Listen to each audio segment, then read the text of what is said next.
Hello friends, welcome to our channel. 2010ஆம் ஆண்டு சிதம்பரத்துக்கு அருகாமையில் இருக்கக்கூடிய ஒரு கிராமத்தில் ஆடு மேய்ப்பதற்காக போன ஒரு வாலிபருக்கு துஷ்ட பெண்ணினுடைய ஆத்மாவால் என்ன மாதிரி அசம்பாவிதங்கள்லாம் நடந்துச்சு, இதை பற்றி தான் கொஞ்சம் கூட நம்ம அமானுஷ்யமும் த்ரில்லிங்கும் குறையாமல் அப்படியே பார்க்க போகிறோம். வீடியோக்குள்ளே போகிறதுக்கு முன்னாடி நீங்கள் இன்னும் நம்மளோட சேனலை சப்ஸ்கிரைப் பண்ணாமல் தான் வீடியோ பார்த்துட்டு இருக்கீங்க அப்படின்னா நம்மளோட சேனலை சப்ஸ்கிரைப் பண்ணிக்கோங்க. கூடவே வரக்கூடிய பெல் ஐக்கானில் ஆல் அப்படின்னு கொடுத்துருங்க. மறக்காமல் வீடியோக்கு ஒரு லைக் பண்ணிட்டு பாருங்கள். வாங்க இப்போ வீடியோக்குள்ளே போகலாம். நான் ஏற்கனவே சொன்னது மாதிரி 2010ஆம் காலகட்டத்தில் சிதம்பரத்துக்கு அருகாமையில் இருக்கக்கூடிய ஒரு கிராமத்தில் தான் இந்த சம்பவமானது நடந்திருக்குது. இந்த சம்பவத்தால் பாதிக்கப்பட்ட அருண்னு சொல்லக்கூடிய நம்ம சேனலோட சப்ஸ்கிரைபர் தான் இந்த சம்பவத்தை நமக்கு ஷேர் பண்ணி கொடுத்தாரு. 2010ஆம் காலகட்டத்தில் அருண் கிட்டத்தட்ட ஒரு 30 ஆடுகள் கிட்ட இருக்குது. இந்த 30 ஆடுகளையும் மேய்ச்சி எடுத்துகிட்டு போயிட்டு சந்தையில் விற்பனை பண்ணுறது தான் அருணுடைய வேலையாகவே இருக்குது. காலையில் 8-9 மணிக்கு ஆடுகளை மேய்ப்பதற்காக அருண் ஓட்டிகிட்டு போனார் அப்படின்னா மாலை 6 மணிக்கு தாங்க வருவார். மதிய சாப்பாடு அவர் எடுத்துகிட்டே போயிடுவார். அருண் இருக்கக்கூடிய இடத்துல இருந்து ஒரு 2-3 கிலோமீட்டர் தூரத்தில் தாங்க அருண் எப்பொழுதுமே ஆடுகளை ஓட்டிகிட்டு போய் மேய்ச்சிட்டு வருவார். அருணுடைய வேலை ஆடு மேய்க்கிறதுன்றதுனால அதிகமாக வெயிலே சுற்ற வேண்டிய வேலையாக இருக்கும். அதனால் அவருடைய உடம்பு ரொம்பவே ஹீட் ஆயிருச்சுங்க. ஒரு நாள் அவங்களுடைய அம்மா கிட்ட இந்த வரக்கூடிய ஞாயிற்றுக்கிழமை எனக்கு பன்றிகறி எடுத்து குழம்பு வச்சு கொடுங்க அப்படின்னு சொல்லிட்டு அருண் கேட்குறாரு. அதற்கும் அவங்களுடைய அம்மா சரிப்பா நான் எடுத்து வச்சு தரேன் அப்படின்னு சொல்லிட்டு எல்லாமே எடுத்துகிட்டு வந்து அன்னைக்கு குழம்பும் வைக்க ஆரம்பிக்கிறாங்க. அன்னைக்கு காலையில் பன்னிக்கறி குழம்புலாம் ஊற்றி சாப்பிட்டுட்டு தூக்கு சட்டியில் மதியத்துக்கு சாப்பாடு அந்த பன்னிக்கறி குழம்பும் சாதமும் எடுத்துக்கிட்டு ஒரு 9 மணி தோராயமாக வீட்டில் இருந்து ஆடுகளை ஓட்டிட்டு மேய்ப்பதற்காக அருண் போயிருக்காரு. அன்னைக்கு எப்பொழுதுமே ஆடு மேய்க்கக்கூடிய அந்த இடத்துக்கு போகாமல் புதுசாக ஒரு இடத்துக்கு ஆடுகளை மேய்ப்பதற்காக ஓட்டிகிட்டு போயிருக்காரு. ஏன் அப்படின்னா ஏற்கனவே மேய்ச்சிட்டு இருக்கக்கூடிய இடத்துல எல்லாரும் ஓட்டிகிட்டு வந்து அங்கே தாங்க மேய்ப்பாங்க. அதனால் அங்கே இருக்கக்கூடிய புல்லுலாம் அந்த அளவுக்கு கிடையாது. அதனால் நம்ம வேற ஒரு இடத்துக்கு போகலாம் அப்படின்னு சொல்லிட்டு முன்கூட்டியே ஒரு இடத்த பார்த்து வச்சுட்டு அந்த இடத்துக்கு தான் ஆடுகளையும் ஓட்டிகிட்டு போயிட்டு மேய்க்கிறாரு. அப்படி இவர் எந்த இடத்துல ஆடு மாடுகளை மேய்ச்சிட்டு இருக்காரு அப்படின்னா ஊருக்கு ஒதுக்குப்புறமாக இருக்கக்கூடிய சுடுகாட்டில் தாங்க மேய்ச்சிட்டு இருக்காரு. அந்த சுடுகாட்டு பக்கம் யாருமே வரமாட்டாங்க. ஏன் அப்படின்னா ஊரை விட்டு கிட்டத்தட்ட ஒரு 5-6 கிலோமீட்டர் தூரம் வந்தால் தாங்க அந்த சுடுகாட்டுக்கு வர முடியும். அதுவும் இல்லாமல் யாரும் ஆளாரவும் இல்லாத காரணத்தினால அதிகமாக பெண்கள்லாம் அந்த பக்கம் வரவே மாட்டாங்க. ஆடு மாடுகளெல்லாம் மேய்ச்சிட்டு ஒரு இடத்துல பிடிச்சி கட்டிட்டு மதிய சாப்பாடு சாப்பிடலாம்னு சொல்லிட்டு சுற்றி முற்றி அருண் பார்க்குறாரு. அப்படி பார்க்கும் பொழுது எந்த ஒரு இடத்துலையுமே மரங்கள் கிடையாதுங்க. சுடுகாட்டுக்கு பக்கத்தால் ஒரு பெரிய ஆலமரம் இருக்குது. நல்ல நிழல் இருக்கக்கூடிய மரமாக இருக்குது. நம்ம அந்த மரத்துக்கு அடியிலே உட்காந்து சாப்பிடலாம் அப்படின்னு சொல்லிட்டு அந்த மரத்துக்கு கீழே போகிறாருங்க. அருணுக்கு அந்த அளவு பயம் இல்லாத ஒரு நபர் தான். சாப்பாடு இருக்கக்கூடிய தூக்கு சட்டியை அந்த ஆலமரத்துக்கு கீழே வச்சுட்டு பக்கத்தால் போயிட்டு சிறுநீர் கழிச்சிட்டு கை கழுவிட்டு வந்திருக்காரு. தூக்கு சட்டியை எடுத்து திறந்து கொஞ்சம் சாப்பாடையும் கறி துண்டையும் எடுத்து சாப்பிடலாம்னு சொல்லிட்டு அப்படியே அள்ளி வாய்கிட்ட கொண்டு போயிருக்காருங்க. அப்படி வாய்கிட்ட கொண்டு போன உடனே அந்த கறி துண்டு மட்டும் யாரோ தட்டி விட்டது போல கீழே போய் விழுந்திருக்குது. இது யதார்த்தமாக தான் விழுந்திருக்கு அப்படின்னு சொல்லிட்டு சாப்பாடை மட்டும் சாப்பிட்டுட்டு அந்த கறி துண்டை அந்த இடத்துல இருந்து எடுத்து தூக்கியும் தோறாரு. சாப்பிடும்போது அருண் ஒரு விஷயத்த நோட் பண்ணியிருக்காரு. அது என்ன அப்படின்னா காலையில் சாப்பிடும் பொழுது அந்த குழம்பு ரொம்ப சுவையாக இருந்திருக்கு. இப்போ சாப்பிட்றதுக்கு உப்பு சப்பு இல்லாமல் ஒரு மாதிரி ரொம்ப கேவலமாக இருக்கிறது மாதிரி இருந்திருக்குங்க. இவர் குழம்பையும் சாப்பாடையும் ஒரே தூக்கு சட்டியில் ஊற்றி எடுத்துகிட்டு வந்ததுனால தான் இது போல் இருக்குது அப்படின்னு சொல்லிட்டு மதிய சாப்பாடை சாப்பிட்டு முடிக்கிறாரு. இவர் சாப்பிட்டுக்கிட்டு இருக்கும் பொழுதே இவருக்கு பக்கத்தால் யாரோ அமர்ந்திருக்கிறது போல ஒரு உணர்வு ஏற்படுதுங்க. யாரும் இல்லாத இடத்துல நம்ம மட்டும் இருக்கும் பொழுது நம்மளை யாரும் வாட்ச் பண்ணுறது மாதிரி ஒரு ஃபீலிங் வரும் இல்லைங்களா? அதே மாதிரி ஒரு ஃபீலிங் தான் அருணுக்கும் வந்திருக்குது. ஆனால் இந்த விஷயங்கள்லாம் பெருசாக எடுத்துக்காமல் சாப்பிட்டுட்டு கை கழுவிட்டு திரும்பி மாடுகளை அவுத்து விட்டு மேய்க்க ஆரம்பிக்கிறாரு. அன்னைக்கு ஆடு மாடுகளெல்லாம் மேய்ச்சிட்டு வீட்டுக்கு கிளம்பலான்னு சொல்லிட்டு கிளம்பும் பொழுது அந்த இடத்துலையே 6 மணிக்கு மேலே ஆயிருக்குதுங்க. அருண் வீட்டுக்கு போகிறதுக்கு திரும்பவும் அந்த சுடுகாட்டை கடந்து தான் போகணும். ஆடுகளை வீட்டுக்கு ஓட்டிகிட்டு போகும்போது அந்த மயானத்துக்கு அருகாமையில் வரும் பொழுது அருணுக்கு ஒரு சத்தம் கேட்குது. அது என்ன அப்படின்னா அந்த மயானத்துக்குள்ளே இருந்து யாரோ கைதட்டி கூப்பிடுறது போல ஒரு சத்தமும் கேட்டிருக்குது. அந்த இடத்துலயே நின்று திரும்பி பார்க்கும் பொழுது மயானத்தில் யாருமே கிடையாது. அங்கே தான் யாருமே கிடையாது. இது நம்மளுடைய பிரம்மையாக இருக்கும் அப்படின்னு சொல்லிட்டு ஆடுகளை ஓட்டிட்டு அன்றைய நாள் வீட்டுக்கு வந்து சேர்ந்துடுறாரு அருண். திரும்ப அடுத்த நாளும் ஆடுகள் மேய்ப்பதற்காக அந்த மயானம் இருக்கக்கூடிய அந்த பக்கம் தாங்க போயிருக்காரு. ஆடுகளை மேய்ச்சிக்கிட்டு திரும்ப வீட்டுக்கு வரும் பொழுது இரவு 6 மணிக்கு மேலே ஆயிடுது. அப்படி வரும் பொழுது இவரை பின்தொடர்ந்து யாரோ வருவது போல அருணுக்கு அந்த சத்தமானது கேட்டிருக்குது. பின்னாடி திரும்பி பார்க்கும் பொழுது யாருமே அந்த இடத்துல கிடையாது.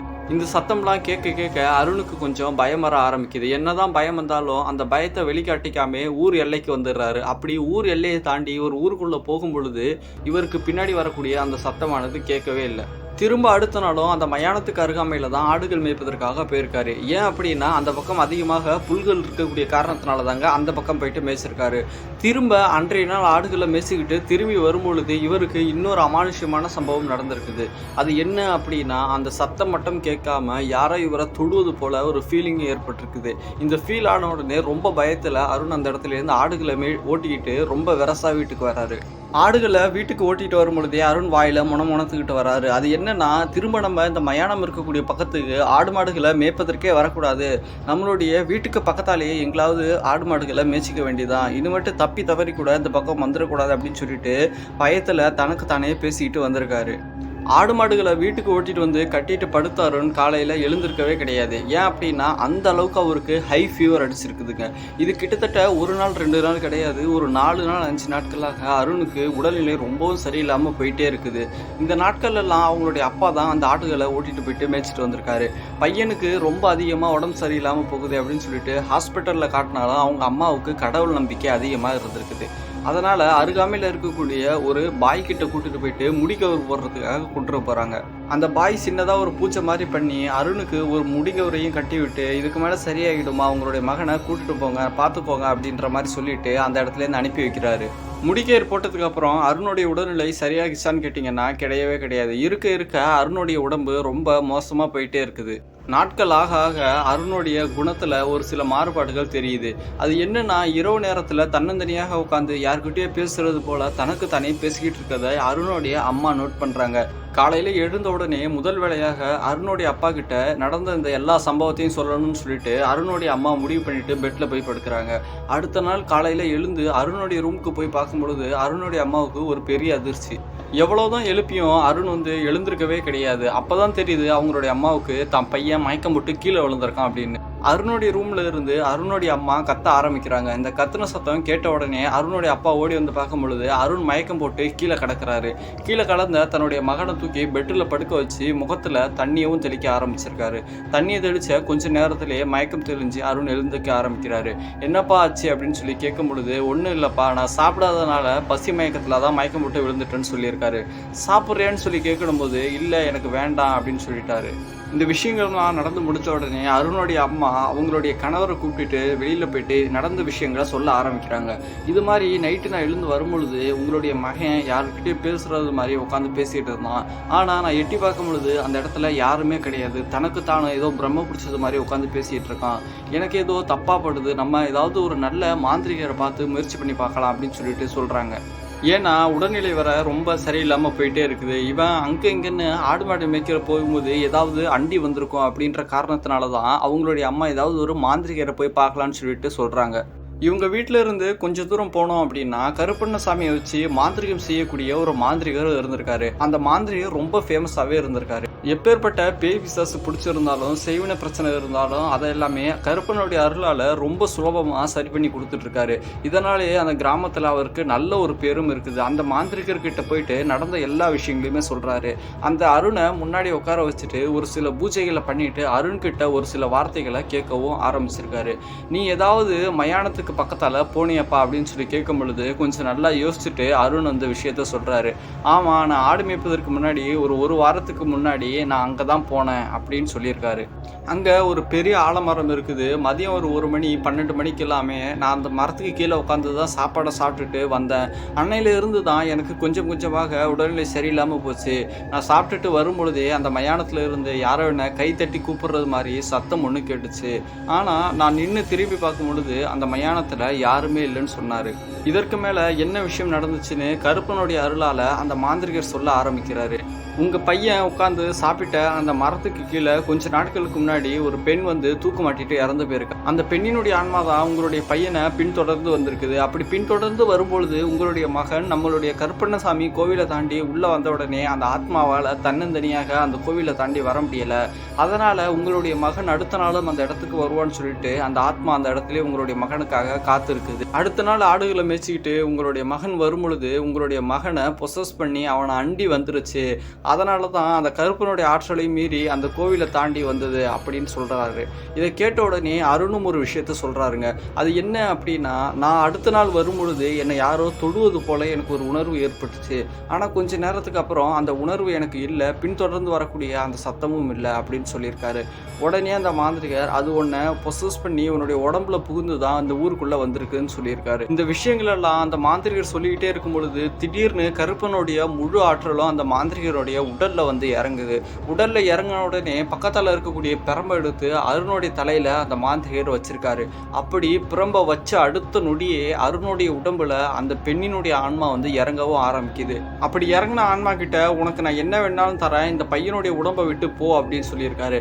ஆனா அதற்கு அந்த ஆத்மா இந்த பையனுடைய உயிர் தான் எனக்கு வேணும், நான் அந்த பையனுடைய உயிரை எடுக்காம நான் போக மாட்டேன் அப்படின்னு சொல்லிட்டு அந்த கருப்பன் கிட்டேயே வாக்குவாதம் பண்ண ஆரம்பிக்குது. என்ன மீறி என்னுடைய பக்தனுடைய உயிரை நீ எடுத்துருவியா, உன்னால முடியுமா அப்படின்னு சொல்லிட்டு அந்த பிரம்பால 2 அடிகள் வைக்க ஆரம்பிக்கிறாரு. வச்ச உடனே நான் போயிடுறேன் அப்படின்னு சொல்லிட்டு கதறவும் ஆரம்பிக்குதுங்க. இப்படி அருண் பேயாடிக்கிட்டு இருக்கும் பொழுதே அந்த மாந்திரிகர் வந்து அவருடைய அசிஸ்டன்ட் கிட்ட கண்ணை காட்டுறாருங்க. அப்படி கண்ணை காட்டின உடனே அவருடைய அசிஸ்டன்ட் ஒரு ஆணியை எடுத்துட்டு வந்து அருணுடைய உச்சந்தள்ள முடியல அந்த ஆணியை கட்டி அதை அப்படியே கட் பண்ணி எடுத்துறாரு. கட் பண்ணி எடுத்த உடனே அடுத்த நிமிஷமே அருண் வந்து மயக்கம் போட்டு விழுந்துடுறாரு. அதன் பிறகு அருணை தண்ணி தெளிச்சு எழுப்பி அருணுடைய கைகளில் கருப்பனுடைய ஆசையினால மந்திரிச்சு ஒரு சில கயிறுகளை கட்டுறாரு. இந்த கயிறுகளை நீங்க அவராம பார்த்துக்கோங்கன்னு சொல்லியிருக்காரு. அதன் பிறகு அந்த மாந்திரிகருடைய உடம்புல இருந்து கருப்பன் விடுபட்டு போயிருக்காருங்க. கருப்பன் விடுபட்டு போன அடுத்த நிமிஷமே அந்த மாந்திரிகரும் அவர் கூட இருக்கக்கூடிய 2 அசிஸ்டண்ட்டுகளும் அந்த முடியவும் அந்த ஆணையவும் எடுத்துட்டு போயிட்டு ஊருக்கு ஒதுக்குப்புறமா இருக்கக்கூடிய ஒரு மரத்துல அடிக்கவும் ஆரம்பிக்கிறாங்க. அடிச்சு அந்த இடத்துல ஒரு சில மந்திர வார்த்தைகளை சொல்லி அந்த பெண்ணினுடைய ஆன்மா வெளியில வராதபடி அந்த மாந்திரிகர் கட்டியிருக்காரு. இதன் பிறகு ஒரு 2-3 நாட்கள்லேயே அருணுடைய ஃபீவர்லாம் படிப்படியாக குறைஞ்சி அருண் வந்து திரும்பவும் பழையபடியாக ஆயிருக்காரு. அந்த மாந்திரிகர் அருணுடைய அப்பா அம்மா கிட்ட ஒரு சில விஷயங்களை சொல்லியிருக்காருங்க. இதற்கு மேலே உங்களுடைய பையன் அந்த இடத்துக்கு போகாமல் பார்த்துக்கோங்க, உங்களுடைய மகனுக்கு எவ்வளவு சீக்கிரமாக கல்யாணம் பண்ண முடியுமோ அவ்வளவு சீக்கிரமாக கல்யாணம் பண்ணி வச்சிருங்க அப்படின்னு சொல்லியிருக்காரு. அந்த மாந்திரிகர் சொன்னதிலிருந்து ஒரு 2-3 மாதங்களுக்குள்ள ஒரு பெண்ணையும் பார்த்து திருமணம் வந்து செஞ்சு வச்சுருக்காங்க. அதன் பிறகு அந்த மாந்திரிகர் சொன்னது மாதிரி அருணுடைய வாழ்க்கையில் எந்த ஒரு பிரச்சனையுமே இல்லாமல் இப்போது எனக்கு 2 குழந்தைகள் இருக்குது அப்படின்னு சொல்லிட்டு இந்த கதையை நமக்கு சொல்லி முடிச்சிருக்காரு. மறக்காமல் இந்த வீடியோவை பற்றின உங்களுடைய கருத்துக்களை கமெண்ட் பாக்ஸில் கமெண்ட் பண்ணிட்டு போங்க. நம்மளோட சேனலை சப்ஸ்கிரைப் பண்ணி சப்போர்ட் பண்ணுங்கள். அனைவருக்கும் நன்றி.